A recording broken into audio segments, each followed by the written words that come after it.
I keep my goals to myself, cause whenever I share it with folks, they get a look upon their face and their memory floats to a time where their goals and the stars ain't...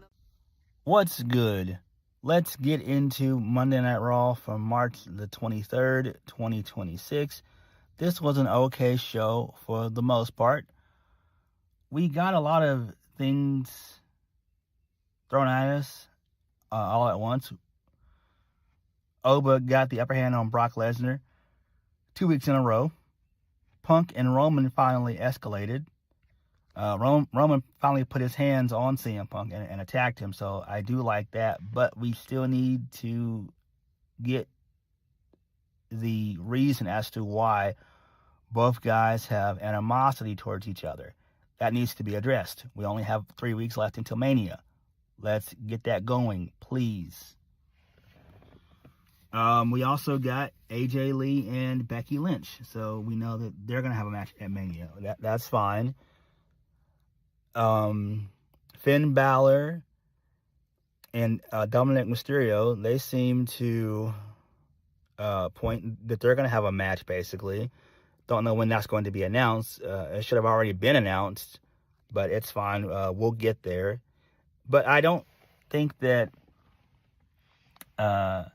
the Finn Balor and Judgment Day feud, I don't think that feud is going to be over with at all by a long shot. I think that's going to extend or be extended post-Mania. So there is that. Other than that, most of this show was kind of bland a little bit. I wouldn't say it was boring, but it was kind of, bland, basically. All right, let's get into it. So we kicked the show off with Paul Heyman and Brock Lesnar.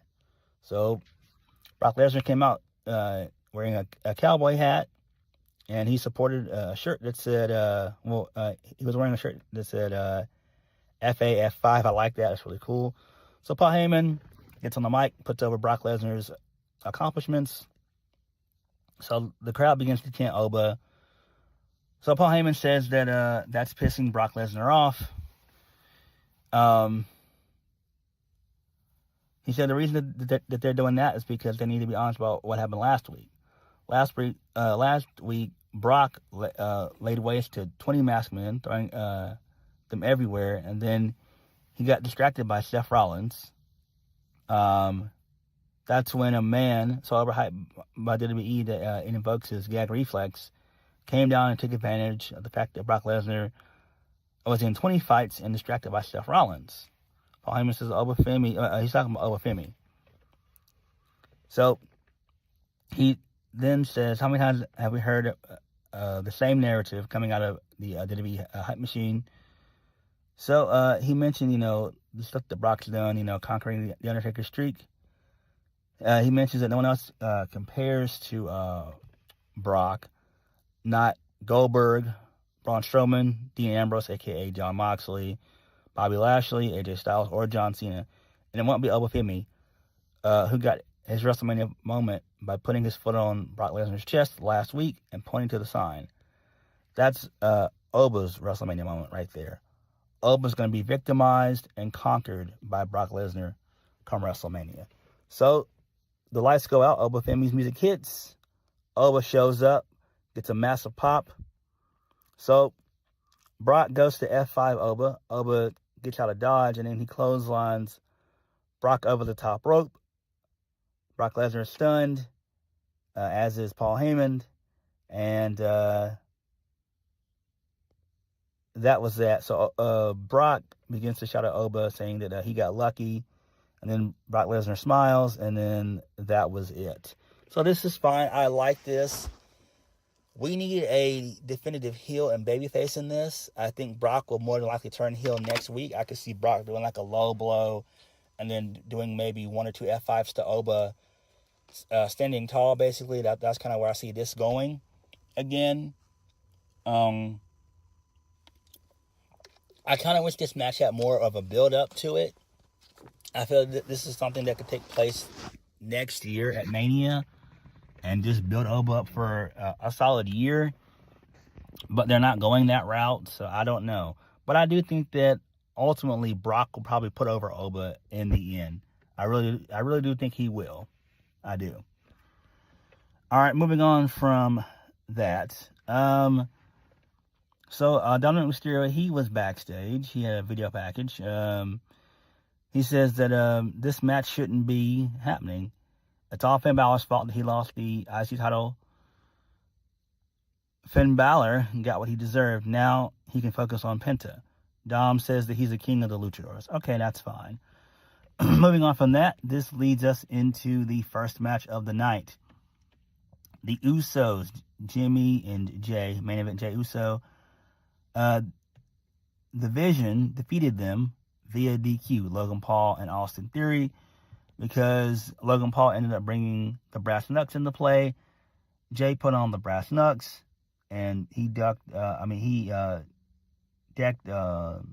Theory in front of the ref. The referee called for the bell, and then Jay came back and clocked Logan and laid him out. So there's that. That's fine. I don't give a shit about this because it's not important. So it is what it is. It's just not important. None of this stuff is important. So LA Knight, he also showed up and got involved as well, because Logan Paul was about to use the brass knuckles, and LA Knight showed up and got a pretty good reaction. So the Vision, they win via DQ. It doesn't really matter. The Usos are still the tag team champions. I don't really care about this. Again, the Vision, I'm not a fan of that stable. It's just not worth it anymore. So I don't know. Moving on. This leads us into Becky Lynch. She is dejected.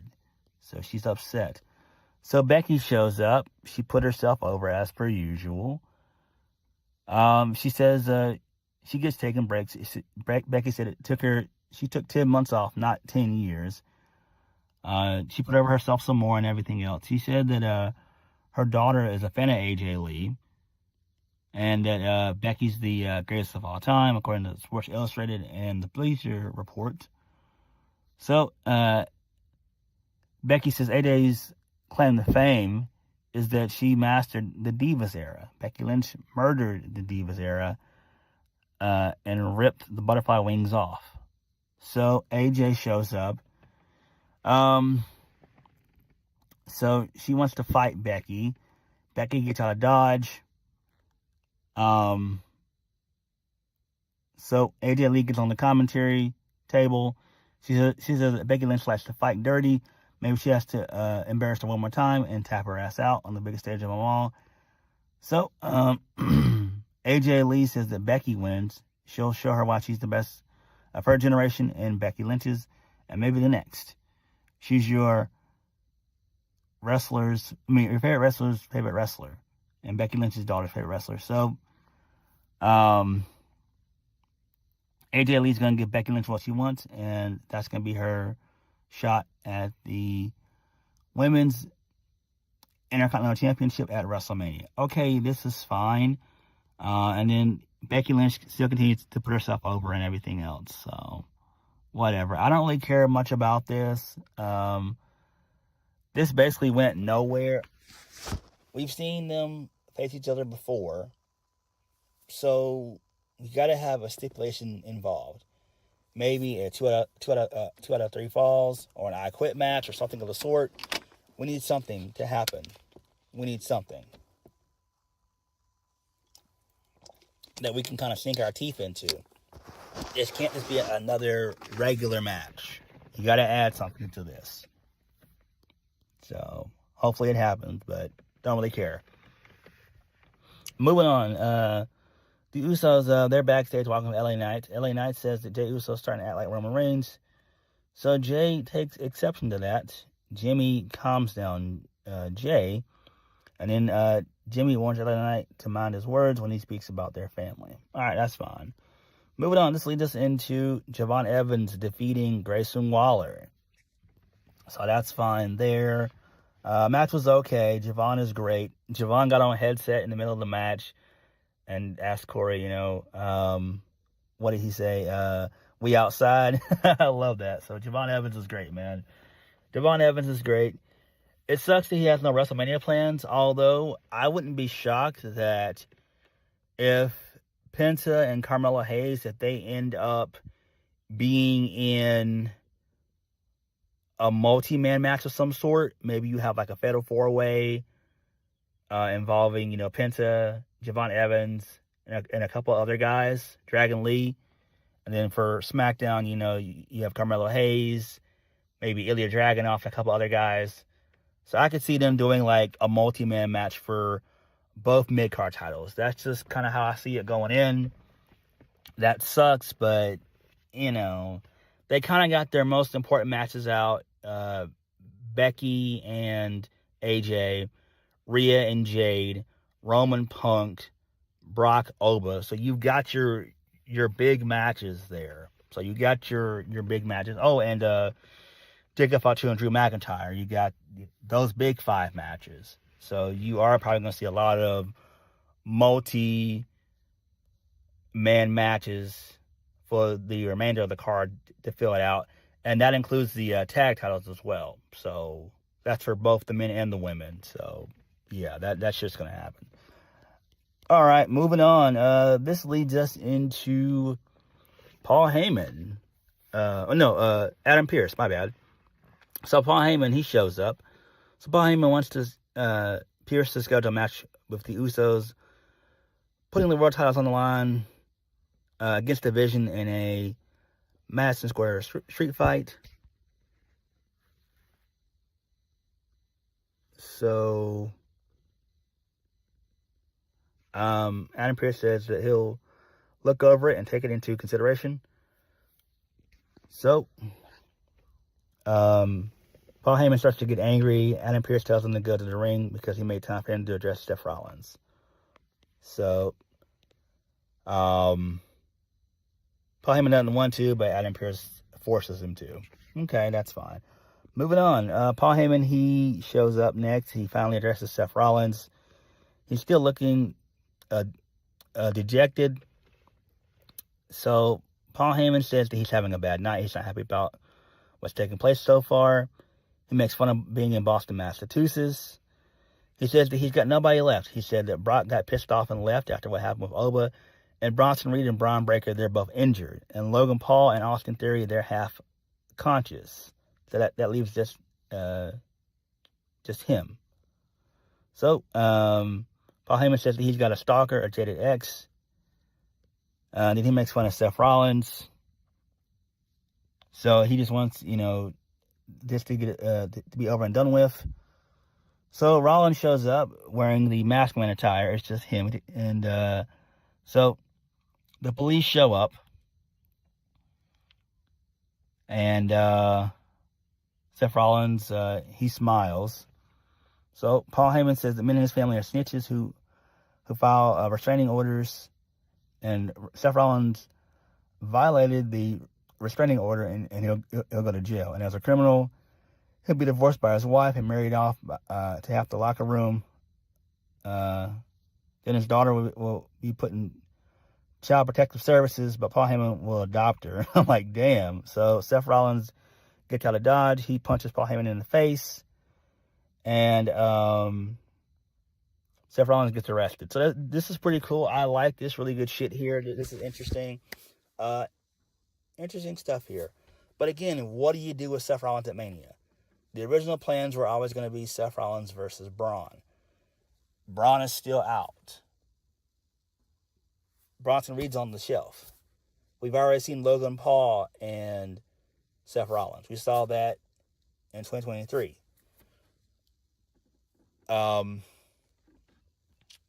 We don't need to see Austin Theory and Seth Rollins. Like, that's a Raw match at best. So, I don't know. Maybe Braun shows up before Mania. Hopefully he does. I mean, there's still time. There's still 3 weeks left. But who knows, man? Who really knows?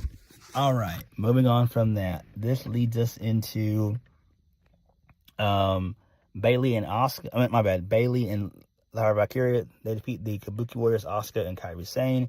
That's fine there. So Bayley gets on the mic and says that they're going to go after Lash Legend and Nia Jax and everything else. So that's fine. Who really gives a shit about that? Again, the rest of the card is going to be multi-person matches, right? Whether it's for the tag titles or the IC title or the US title. It doesn't matter. So there's that. Moving on. Speed shows up. And he's helping out Penta. And then Dragon Lee shows up, and that was that. So both guys dap each other up and everything. So good stuff there. Cool. And Penta told Dragon Lee whenever he wants to run it back, it will be an honor. That's fine. Moving on. This leads us into Danhausen. He was on the show. He gets a pretty good reaction. So he wanted to know Speed's password to his account. And he wanted to create a show, Speedhausen. So Speed declines, and then he gets cursed. So that's hilarious. Again, I like what they're doing with Danhausen. They're getting him in and getting him out. He's just doing these 30 to 45 second backstage segments, and then that's it. That's great. It's the best way to use Danhausen. I'm a fan. Originally, I was not, and I was like, man, this is going to be dumb, but I'm actually starting to like this. And again, this is the best way to use Danhausen. It truly is. Moving on. This leads us into Asuka. She's pissed off at Kairi Sane. She blames her for the loss. So Kairi Sane looks devastated, and then Asuka walks off. Io shows up, and she said that they've had some ups and downs, but Kairi Sane deserves better than this. So then Asuka screams for Kairi. Then Kairi, comes along. Then Raquel Rodriguez shows up. She says she's not happy that Io Sky got involved in their match last week. Io Sky says that she interfered again if she got the chance. So then Raquel challenges Io to a match next week. Okay, that's fine. This makes sense. And Raquel is looking pretty good tonight. She was looking really good. I like what they're doing with Raquel. I don't know what they're going to do with Io. She might not make the card, for whatever reason. And to me, that's a shocker. But I don't see her making the WrestleMania card. I really don't. I don't. Unless maybe you add her to the Liv Morgan Stephanie Vaquer situation. That could work, even though I'm not a fan of triple threat matches, but that might be what they do. Moving on, this leads us into Liv Morgan and Dom. They're gonna make Dom's entrance, but Stephanie Vaquer showed up, and she had a brawl with Liv Morgan, so there's that. They brawled in Gorilla. So this leads us into Penta defeating Dominik Mysterio. He retained the IC title with the help of Finn Balor. So Finn Balor showed up towards the end of the match. He took out JD McDonagh, and Dom was going to go for the frog splash. Penta got his knees up, and he rolled up Dom. So that's fine. And in post-match, JD and Finn, they fought some more. Dom got out of dodge, went through the crowd, and then JD got beat up by Finn Balor. So that's fine. This is fine. I mean, at least we're gonna get Dom and Finn at Mania. I'm fine with that. I know people are complaining because the title's not on the line, but who really cares? It's not that important. Dom wasn't doing anything with the title, if we're being honest. He had it for way too long, and he wasn't doing anything with it. So, there's that. Moving on from that, this leads us into the closing segment of the show, which was CM Punk. So, before CM Punk came out, he was walking through Gorilla. So, Jimmy Uso warned CM Punk that his brother's on the warpath. Alright, that's fine. So, CM Punk shows up. He gets on the mic. Doesn't really say much of anything too important. He says that nobody in the Roman family can do anything for themselves. They always travel in packs and everything. So Punk says that 0 Samoans have tried him since. So Punk says that this is a shit talk business. This is what they do. It's to sell tickets to the big fight. So he puts over Boston. He calls Roman a young boy. So Punk then talked about a bunch of sports references, a bunch of veteran guys in sports and everything. So Punk says that Roman decked him last week because he called him. I mean, that Punk said the reason why he decked Roman last week was because he called him old. CM Punk says that he's proud of being old and everything else and all that. You know, he said, you know, having whiskers and stuff means he has a lot of wisdom. So there's that. So Punk put himself over and everything else and all that. He says that he's gonna, when him and Roman are in the match for 20 minutes deep, Roman's not gonna be able to hang with him. And I'm like, CM Punk, what the hell are you talking about, bro? This thing doesn't even need to even be 20 minutes for CM Punk. I'm more scared for Punk than I am for Roman. Roman does nothing but like 30-plus minute matches. Like, come on, bro. What the hell? So CM Punk, you know, makes fun of Jey Uso, saying, what is he going to do? You did him to death? So, and then the Usos, they show up. Punk and Jey have some words. Then Roman shows up. So he gets a long entrance. Then he tells the Usos to leave. And then the Usos, they leave. Punk and Roman stare each other down. And then Jey tells Roman to smash Punk. And then Roman spears CM Punk, beats him up, punches him in the head a couple times, throws him into the ring post a couple times, does a powerbomb, and the crowd chants one more time, and then for whatever reason, CM Punk is laughing while he got powerbombed through the announce table, and then that was it. So, whatever. I mean, this is fine. I mean, I like this, but they finally got physical. But again, we need to establish why both guys have beef with each other. That's what needs to be established. They only have 3 weeks left to do that. They only have 3 weeks. So this was okay here. I did like this. This was decent. Overall, Monday Night Raw was okay. I like Seth Rollins getting arrested. Punk and Roman was pretty okay. That was pretty decent. I like what they are doing with Brock and Oba. It seems like they are going to turn Brock heel next week. So I would suspect that next week Brock turns heel. Maybe he low blows Oba and gives Oba a couple of F5s. So that would be great there.